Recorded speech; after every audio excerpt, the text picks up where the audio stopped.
Voilà comment ce monsieur voit l'Afrique, voit les Africains. Nous ne sommes pas des humains à ses yeux. Peut-être que c'est lui qui n'est pas humain, il ne se met pas dans la classe des humains. Mais s'il y a bien un ingrat, c'est bien lui. Je pense que s'il n'est pas athée et qu'il prie, à chaque matin qu'il se réveille et qu'il prie, il devrait aussi prier les Africains. Parce que c'est grâce à nos ancêtres qu'il existe aujourd'hui une France. Il devrait nous prier. Combien sont patriotes, Dieu le sait. C'est une leçon que Emmanuel Macron a donnée encore au chef d'État africain, de se rattraper et de pouvoir vraiment mener cette lutte contre l'impérialisme. Mais en plus de ça, il a aussi insulté tous les Africains dans ses propos. Il y a une partie qui a retenu mon attention, là où il parlait d'ingratitude.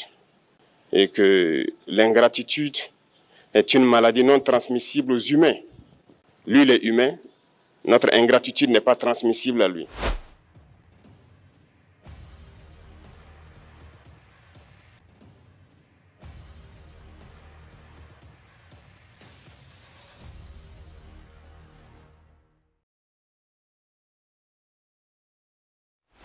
Le président Ibrahim Traoré vient de réagir face aux propos d'Emmanuel Macron. Un discours qui a à nouveau réveillé la conscience de tous les citoyens africains, selon qu'il a été révélé par des différents serviteurs de Dieu dans le monde, par des prophéties, que l'Afrique serait en train de se réveiller. Cette révélation continue de faire le tour du monde, puisqu'il s'agit justement d'un discours qui éveille la conscience de tous les peuples du monde, en particulier ceux d'Afrique. Rien ne va plus entre la France et plusieurs pays d'Afrique. Plus de 2 ans après la fin de l'opération Barkhane qui avait cristallisé les critiques, le Tchad et le Sénégal ont récemment demandé le retrait des troupes françaises de leur territoire. Comment expliquer une telle détérioration des relations entre la France et plusieurs pays du continent africain? Lorsque toute la jeunesse africaine se réveillera et connaîtra cette révolution, il sera difficile de continuer à demeurer dans la même situation. Il est vrai que cette allocution ne serait peut-être pas appréhendée par certains peuples. Cette personnalité publique aussi connue par ses différents discours, souvent bouleversants et captivants, il était sans crainte alors qu'il révélait toutes ses vérités devant les médias. Dieu ne connaît pas l'impartialité. Après plusieurs discours révélateurs des hommes célèbres de ce monde et des révélations prophétiques des certains hommes de Dieu qualifiés, ce continent africain ne restera jamais sous le pouvoir des impérialistes. Salut et bienvenue sur votre plateforme. Si vous êtes nouveau à la chaîne, n'hésitez pas de vous abonner et d'activer la cloche de notification pour ne rien louper de nos prochaines publications. Après la sortie de la dernière vidéo sur la plateforme, aujourd'hui nous vous présentons cette vidéo qui continue d'enflammer le média par des multiples réactions des internautes, alors qu'elle serait vue comme une révélation pour tous les peuples confondus, envie d'apporter une motivation et compréhension sur l'actualité qui gangrène cette société actuelle. Je crois qu'on a oublié de nous dire merci. C'est pas grave, ça viendra avec le temps. L'ingratitude, je suis bien placé pour le savoir, c'est une maladie non transmissible à l'homme. Mais je le dis pour tous les gouvernants africains qui n'ont pas eu le courage vis-à-vis de leurs opinions publiques de le porter, aucun d'entre eux ne serait aujourd'hui avec un pays souverain si l'armée française ne s'était pas déployée dans cette région. Je vous laisse d'abord suivre et nous allons nous retrouver juste bientôt pour analyse et commentaires. Comme d'habitude, suivez et faites savoir vos impressions dans le commentaire. Quand je prends dernièrement les propos d'Emmanuel Macron sur l'Afrique, eh bien, tout Africain conscient devrait donc comprendre très vite tout ce qu'il a pu nous dire et qu'est-ce que ça signifie. Le général Tiani a dit il n'y a pas longtemps du changement donc de tactique ou de stratégie des forces françaises en Afrique, et je pense qu'il est venu le confirmer. Il s'agit de dissoudre et de garder un dispositif socle. Et Emmanuel Macron l'a si bien dit qu'on ne peut que le remercier pour cette sincérité, même si certains ont voulu mettre la poudre aux yeux de leur population, mais la réalité finit par rattraper aussi. Ils ne partiront pas de certains pays, ils ont juste dissous le dispositif. Vous ne les verrez plus dans des bases, mais dans les ambassades, ils seront là. Ils vont constituer des sociétés de sécurité pour sécuriser leurs sociétés qui existent dans ces pays-là. Mais les soldats seront là, mais vous ne les verrez plus en tenue ou rassemblés dans des bases. C'est tout ce que ça veut dire. Ils vont se réorganiser, mais seront là. Il a parlé de de politesse vis-à-vis de certains chefs d'État en leur donnant la primauté d'annoncer donc la rupture ou le départ des forces françaises. Ça nous importe peu, on peut dire, mais tout ce que nous savons, c'est que si vous voulez une rupture avec ces forces impérialistes, c'est simple, on dénonce les accords. Tout commence par là-bas. Et je pense que l'exemple du Tchad, en tout cas, est palpable. Ils ont commencé par dénoncer les accords.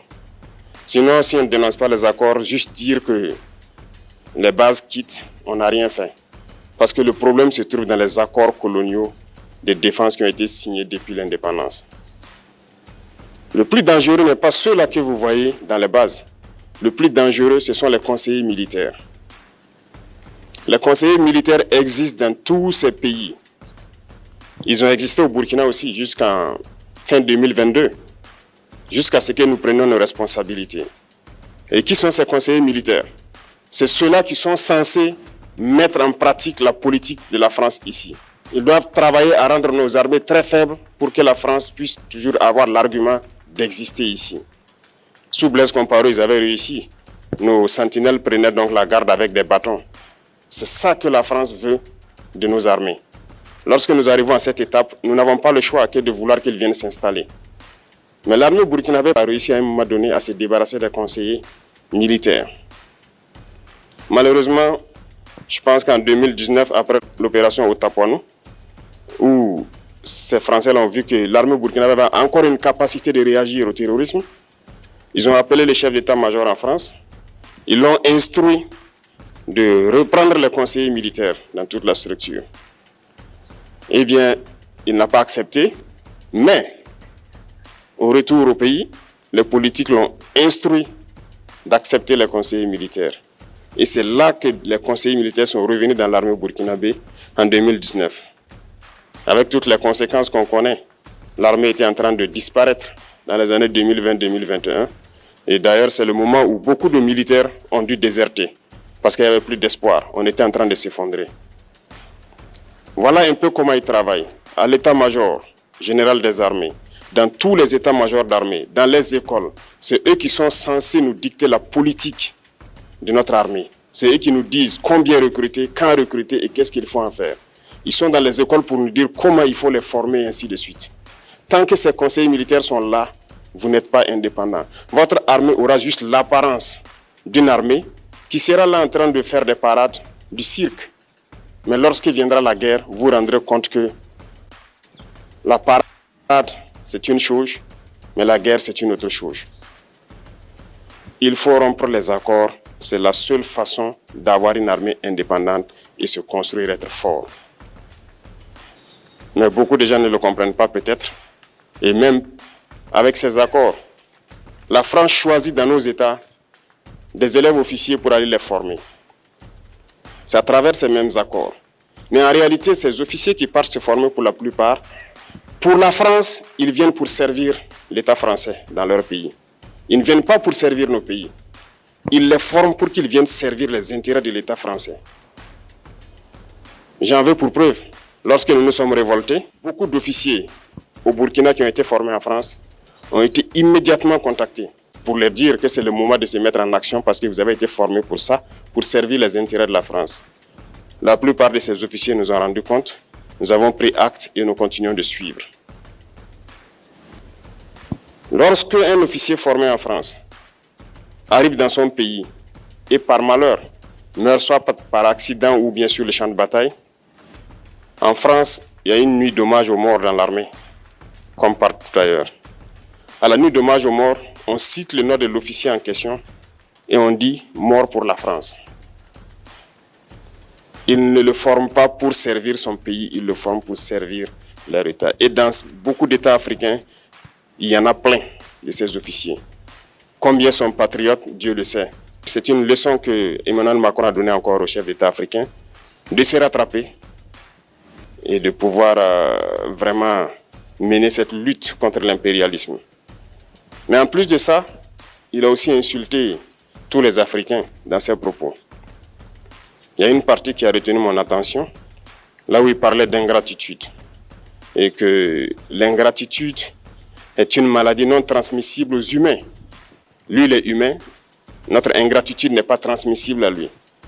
Voilà comment ce monsieur voit l'Afrique, voit les Africains. Nous ne sommes pas des humains à ses yeux. Peut-être que c'est lui qui n'est pas humain, il ne se met pas dans la classe des humains. Mais s'il y a bien un ingrat, c'est bien lui.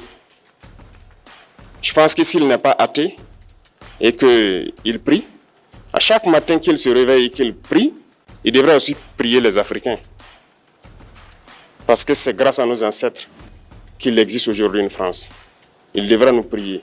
À ses yeux, nous ne devons pas être des humains, nous sommes plus que des humains. Ce sont des messages très forts qu'il passe. Moi, je pleure le peuple français. Mais quand même, il est bien pour l'Afrique. Il est un mal nécessaire pour nous. Ceux qui veulent se réveiller, se réveillent. Ceux qui ne veulent pas se réveiller, comme on le dit, on ne peut pas réveiller quelqu'un qui ne dort pas. Les Africains doivent se réveiller. Nous devons travailler à être indépendants, à faire au moins ce que nos peuples connaissent le bonheur. Et la lutte contre l'impérialisme, c'est ça. Il faut décoloniser les mentalités, prendre en compte toutes ces données-là, parce que le monde nous donne tellement d'exemples à voir. Pour eux, il n'y a pas de morale. Ils peuvent vous désigner aujourd'hui terroriste, mais demain, vous êtes un héros. Par leur simple bouche, ils décident de ce qu'ils font. Ils parlent de démocratie, mais ils se font eux-mêmes des coups d'État constitutionnels entre eux. Ils parlent des droits de l'homme, mais ils déciment des populations ailleurs. L'Africain doit se réveiller, l'Afrique doit se réveiller. Et le combat contre l'impérialisme est permanent. Et je vous invite à incorporer ce combat, à travailler en sorte que nous soyons réellement indépendants, que nous soyons autosuffisants et que nous puissions nous développer, connaître le bonheur, ce à quoi notre peuple aspire. Merci, je vous souhaite une très bonne journée, une très bonne semaine et une très... Que pouvons-nous dire après avoir suivi cette révélation? Si vous n'y avez jamais pensé, l'Afrique doit et est déjà en train de se développer vers l'émergence de l'excellence. Non pas à cause de ces différentes révélations prophétiques qu'il a reçues par des discours de personnalité ou encore par des leaders politiques, mais plutôt à cause de la prise de conscience de ses habitants de pouvoir changer la donne. Vos commentaires sur cette actualité permettent d'approfondir la compréhension des faits, d'apporter des perspectives variées et d'engager le débat public. Les révélations bouleversantes de cette personnalité donneront une nouvelle perspective pour envisager une communauté réussite dans un avenir proche pour les générations futures. Si, comme moi, ce discours vous a été bénéfique, étant qu'un citoyen africain, dans le sens d'éveiller la conscience et de remettre en cause les responsabilités de tout individu des différentes classes confondues, alors faites savoir ce qui vous a de plus maintenu votre attention dans cette allocution. Vos critiques aident à contextualiser l'information, à éclairer les implications et à encourager une réflexion critique. Nous aimerions voir ces genres de discours qui prônent beaucoup plus des valeurs morales dans la vie de chaque peuple, car ils transforment une simple révélation ou information en des connaissances enrichissantes et dynamiques au bénéfice de toute la communauté. Comme nous les savons bien sûr qu'un discours sert à informer, persuader et mobiliser. Il présente des idées, des plans et des politiques pour gagner le soutien du public. Sur ce, certes, nous osons croire que toutes ces révélations qui sont évoquées dans cette allocution trouveront des solutions sur certains défis de l'émergence, ainsi qu'au développement de l'ensemble de la communauté présente. Après votre visionnage sur cette séquence de vidéos, nous comprenons justement que nous n'avons pas tous la même compréhension lorsqu'il s'agit de donner nos différents points de vue sur cette nouvelle actualité. Par conséquent, chaque personne serait libre de faire savoir ses propres révélations sur cette thématique, avec beaucoup de considération sur vos différentes convictions et motivations intrinsèques, entre autres que vous soyez croyant chrétien, pratique ou encore selon vos croyances respectives.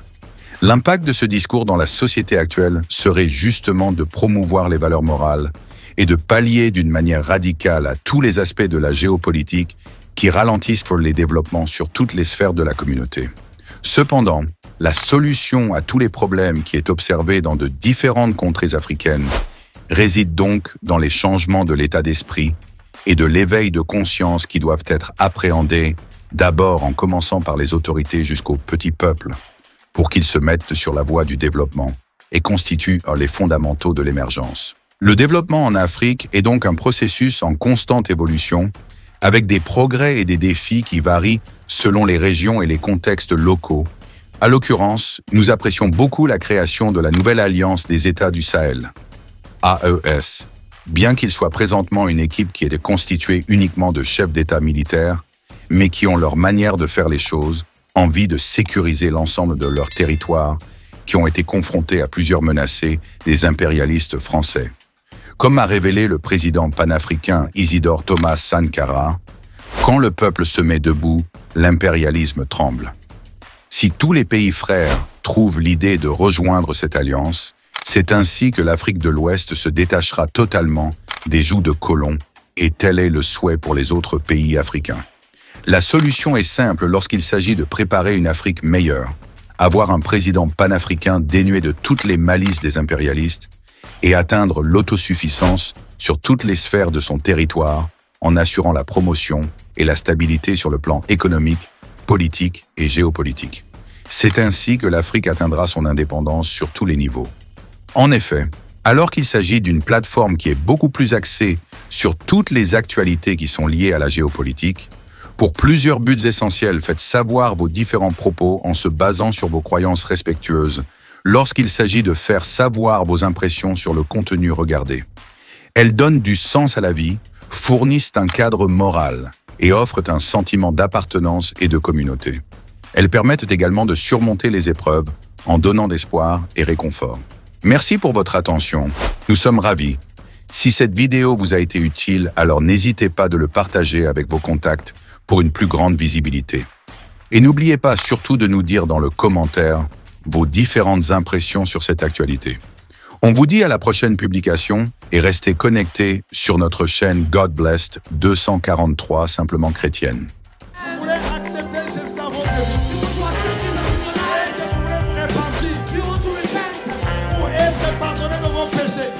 C'est pourquoi, mes amis, vous ne pouvez pas croire dans un prophète qui vient, qui dit que lui, il est le chemin. J'étais païen, j'étais beau. Je deviens chrétien, je deviens vilain. Comment? Le silence n'est pas un vide, c'est un puissant langage de celui qui sait ce qu'il fait. C'est le langage du mature. La personne qui est mature répond de foi par le silence, se tait seulement. Si le ciel s'est réconcilié avec la terre par la croix,